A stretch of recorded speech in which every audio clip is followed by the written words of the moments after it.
unfollow me. And then she, once Healthy Debates started like blowing up, then she was definitely following. And then we'd do the whole thing where we'd bring her on the stage and we'd give her a mod badge, and she'd just park there, probably not even listening to the app. But she did these rooms. She would open and she'd be like, okay, guys, this room's only going to be open for 15 minutes. Let's say something positive. And I'd sit in there and, like, people would go around the room saying the most fucking mundane shit. And then she'd just be like, okay, everybody, I'm gone. And then the room would be over. So my experience with her was that I thought she was a clout chaser. She did seem nice, and she actually has real-world experience, which, you know, that's something that most people on this app can't say. You know, like, where she's done some cool shit. But the way that she engaged was definitely very clout chasing. That was at a time when they thought that, hey, as long as you have followers, somehow, some way, you're going to be able to monetize that. And, like, I wouldn't say she was a grifter, because I don't know what her grift was, but she was definitely in it for the... Don't bring back that phrase, those clout chasing phrases. Oh, I hated that in season 2. I think it's interesting. I'm with you on there, 100%. All the cloud chasing was so bizarre, and to JB's point earlier about all the grifters out here, I didn't realize like everyone and their mother in the kitchen sink were life coaches.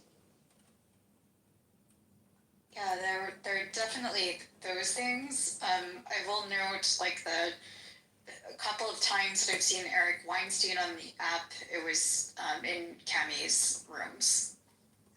Eric Weinstein was a regular in Healthy Debates. He came to all the rooms. He would bop around all the time. Yeah, he was one of the 50 people that they made it where when you downloaded the app, here's the 50 people that you might want to follow, and then you could click one button and you're following him. And as a result, he had like 8 million followers or some shit like that. That's why when he would come in the room, like we used to refer to it as the Weinstein bump. Back at peak popularity, if he jumped in the room, you would get about 100, maybe 200 people, and if he jumped on the stage, you'd get about 800 people that would pile in. So like there was a huge jump when he would pop in.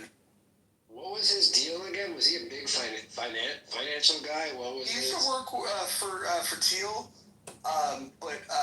but he's a mathematician, but I think most of the things that people would know him for is just being part of that quote unquote intellectual dark web, and going on the podcast circuit and talking about things that used to be people were uninterested in. It used to be people would listen to Drive Time or Sports Talk Radio or whatever, and then when that explosion of like these public intellectuals came, he was just one of those. Him and his brother Brett. He was also fun in the political spaces because he seemed to have a flair for it. He liked having the discussions, and he would stay for a while. I know a couple of times he parked up there for a couple hours. It's like, Jesus, that is great. Yeah, I saw him in a lot of the philosophy spaces. He definitely parked, but I don't see him anymore on this app. The last person that had much of an audience that would come to the room regularly and participate on the stage was Lex Friedman.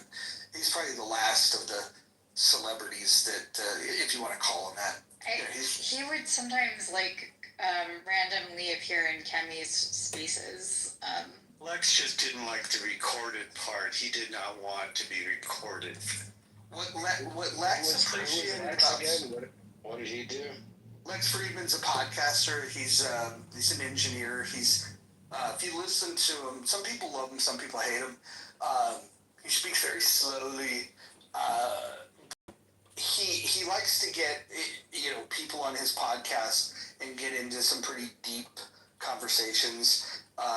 He's had Elon on his podcast probably more than I don't think you could probably add all of Elon's podcast appearances on other major podcasts together. Rogan's had it more. No, there's no way. Absolutely no way. As far as Brett Weinstein, he started a podcast called the Dark Horse Podcast that he does with his wife.